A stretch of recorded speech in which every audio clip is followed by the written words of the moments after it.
मेरे प्यारे बच्चों, आप सभी का स्वागत है आपके अपने YouTube channel Aftab study classes में। आज की इस वीडियो में हम लोग बात करने वाले हैं, कुछ बच्चे हमारे साथ हैं क्लास 10 के, तो इनसे आज हम लोग कुछ क्वेश्चन करने वाले हैं आपस में। अगर आप लोग क्लास 10 में हैं तो ये वीडियो आपके लिए बहुत ज़्यादा इंपॉर्टेंट रहने वाला है। और आपकी बोर्ड परीक्षा 2026 में विज्ञान का पेपर होगा जिसमें आप लोग बेहतर स्कोर भी करेंगे। और आज हम लोग बात करेंगे लोगों से ऑब्जेक्टिव प्रश्नों के बारे में, देखेंगे कि किसको कितना ऑब्जेक्टिव याद है, ठीक है, और उन लोगों की तैयारी कैसी चल रही है। तो हम लोग यहाँ पे शुरू करने वाले हैं। आप लोग पहले अपना नाम बता दीजिएगा। मेरा नाम शराब सिद्दीकी है। मेरा नाम अरसलान अली है। मेरा नाम सज्जाद खान है। मेरा नाम सुअल सिद्दीकी है। ठीक है, इन सभी ने अपना नाम बता दिया है। चलिए हम शुरू करेंगे यहाँ पर क्वेश्चंस को। ठीक है, तो तैयार हैं आप लोग? हाँ थोड़ा तेज बोलना, ठीक है। बताओ, मनुष्य के हृदय में कोष्ठों की संख्या कितनी होती है? 4। ठीक है, देखिएगा आप लोग सही से समझिएगा, क्वेश्चन को याद भी कर लेना है, ठीक है। आप लोग पहला क्वेश्चन मैंने किया कि मनुष्य के हृदय में कोष्ठों की संख्या कितनी होती है, तो सादा आपने क्या बताया? 4। ठीक है, बिल्कुल सही आंसर है तुम्हारा। ठीक है, अब आप बताओ असलान कि मनुष्य में पाचन की शुरुआत किस अंग से होती है? मुख से। मुख से होती है। Very good. ठीक है, सज्जाद आप बताओ हमें। सज्जाद बताएंगे क्वेश्चन कि पित्त रस का निर्माण कहाँ होता है? एक रथ में। पित्त रस का कहाँ होता है? एक रथ में। बताओ, सही बताया नहीं? सही बताया। हाँ सही है। हाँ सही है। सही है। ठीक है, अब आप लोगों को क्या करना है, आप लोगों को पूरा वीडियो कंप्लीट देखना है, ठीक है, ताकि आप लोग सारी चीज़ों को बेहतर तरीके से सीख सकें, देख सकें कि क्वेश्चंस किस प्रकार के हैं। ठीक है, अब देखिए जो क्वेश्चन एग्जाम में आए हुए हैं, क्वेश्चन करूँगा। देखिए 2025 में पूछा गया क्वेश्चन है कि अलिंद और नीले किस मानव अंग के भाग होते हैं? रुक जाओ, किसे किसे पता है? हृदय। हृदय। किसका भाग होता है? हृदय का भाग होता है। ठीक, सही है। अगला बताओ आप।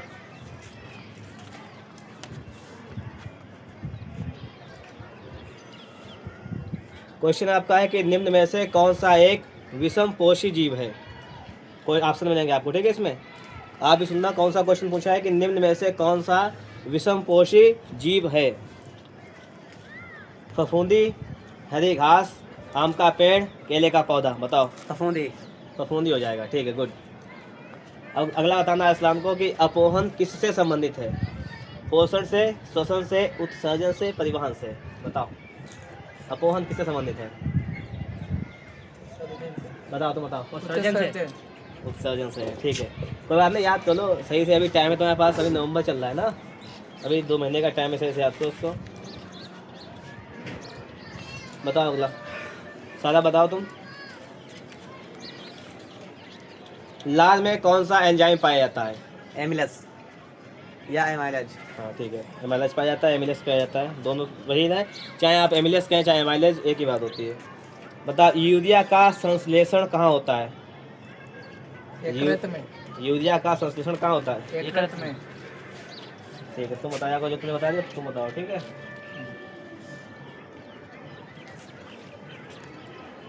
अगला क्वेश्चन बताओ कि प्रकाश अभिक्रिया होती है। प्रकाश अभिक्रिया क्या में होती है? बताओ। हरित लवक की गिरहना में।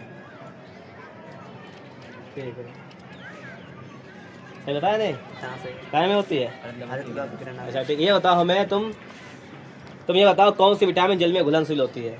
Vitamin B C. Vitamin B C. हाँ। अच्छा तुम ये बताओ वसा में विटामिन कौन सी घुलनशील होती है?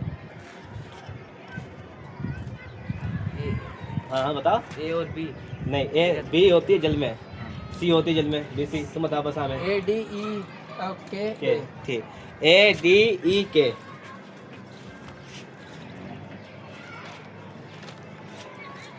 तो अगला क्वेश्चन बताओ तुम। फ्लोएम का द्वारा भोजन का स्थानांतरण होता है सुक्रोज के रूप में, आयनों के रूप में, यौगिकों के रूप में या गैसीय रूप में? सुक्रोज के रूप में। ठीक है, चलो ठीक है, अगला बताओ तुम। मेरुरज्जु से निकलने वाली मेरु तंत्रिकाओं की संख्या कितनी होती है? 31 जोड़े। तुम इधर आ जाओ सामने यहाँ पे, ठीक है। अब बताओ, पहले तुम बताओगे। मस्तिष्क उत्तरदायी होता है, आपसे सुनना, सोचने के लिए, हृदय स्पंदन के लिए, शरीर संतुलन के लिए या सभी के लिए? सभी के लिए। तेज बोलो थोड़ा। सभी के लिए। सभी के लिए होता है, ठीक है। तुम बताओ बेटा, घेंघा रोग का नियमन करता है थायरॉक्सिन, एड्रेनालिन, इंसुलिन, ऑक्सीटोसिन। एडिलिन। तुम बताओ, थायरॉक्सिन। बताओ क्या होता है इसका सही आंसर। थायरॉक्सिन। ठीक है, तो एडिल ये गलत है, थायरॉक्सिन वाला सही है, ठीक है। तो थायरॉक्सिन वाला यहाँ पे सही हो जाएगा, ठीक, कोई बात नहीं। अब क्या करना है, देखो आपको क्या करना है, अभी भी टाइम है आपके पास एग्जाम में अच्छा पढ़ने का, अच्छी तरीके से पढ़िएगा, ठीक है। देखिएगा इन लोगों की तैयारी देखिए किस प्रकार से चल रही है। और आपको बता दें कि एग्ज़ाम में 20 नंबर के आपके ऑब्जेक्टिव आते हैं, भी एक अच्छा है उसको बनाते हैं, ठीक है। और आपको OMR बेस आपका एग्ज़ाम भी होता है ये 20 नंबर का, बाकी आपका 50 नंबर का रिटन होता है, उसमें आपको क्वेश्चन आंसर लिखने पड़ते हैं। आपको करना क्या है, आपको करना ये है कि आप जिसे आपके पास कोई भी मॉडल पेपर होता है ना, जैसे आपके पास टेंथ या अवतार कोई भी, उससे आप चाहे याद कर सकते हैं 20 नंबर के क्वेश्चन, लेकिन आपको याद तो करना है, क्योंकि यार 20 नंबर जो है आपको बहुत अच्छा स्कोर कराएंगे एग्जाम में। तो बताओ अगला क्वेश्चन, निम्नलिखित में से कौन सा पादप हार्मोन है? फिरोमोन, जिब्रेलिन, हिपैरिन, इंसुलिन, कौन सा है? जिब्रेलिन। जिब्रेलिन है, ठीक है। बताओ, थायरॉक्सिन हार्मोन की कमी से होता है घेंघा रोग। घेंघा रोग होता है, ठीक है। रेटिनॉल किस विटामिन की कमी से होता है? किस विटामिन को कहते हैं, ना बताओ। रेटिनॉल किस विटामिन विटामिन? B5। रेटिनॉल बताओ विटामिन B1। Vitamin A. किसका होता है? Vitamin A. रेटिनॉल। किसका होता है? Vitamin A. Vitamin A. Vitamin A का नाम होता है रेटिनॉल, B5 का नहीं होता है, ठीक है। अच्छा ये बताओ हमें, रतौंधी रोग हो जाता है, रतौंधी किस विटामिन की कमी से होता है? Vitamin B1। Vitamin A. A, B1 नहीं होता है, विटामिन ए। सही बताया, सोहेल ने सही बताया आंसर। चलो अगला बताओ। देखो अगर तुम लोगों को क्वेश्चन याद नहीं, याद कर लेना, ठीक है, उनको जो भूल जा रहे हो। अगला बताओ,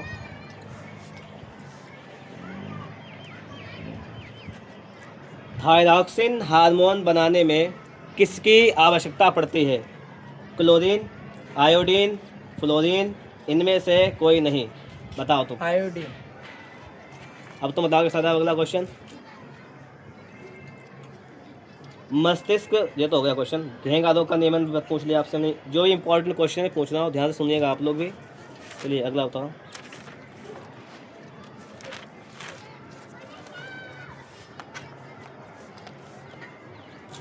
मानव में भ्रूण को पोषण मिलता है अंडाशय से, प्लेसेंटा से, वृक्क से, फेलोपियन ट्यूब से। प्लेसेंटा से। प्लेसेंटा से मिलता है, ठीक है। शुक्राणु का निर्माण होता है, माइटोकॉन्ड्रिया में। नहीं सुनो, आप सुनो। शुक्र वाहिकाओं में, अंडाशय में, वृषण में, यकृत में। वृषण में होता है, ठीक है। तुम बताओ, गुलाब के पौधे को उगाने के लिए कौन सी विधि उपयोगी है? ये क्वेश्चन 2025 में पूछा गया है। कायिक प्रवर्धन, मुकुलन, पुनरुद्धान, इनमें से सभी। कायिक प्रवर्धन। कायिक प्रवर्धन, ठीक है, सही है।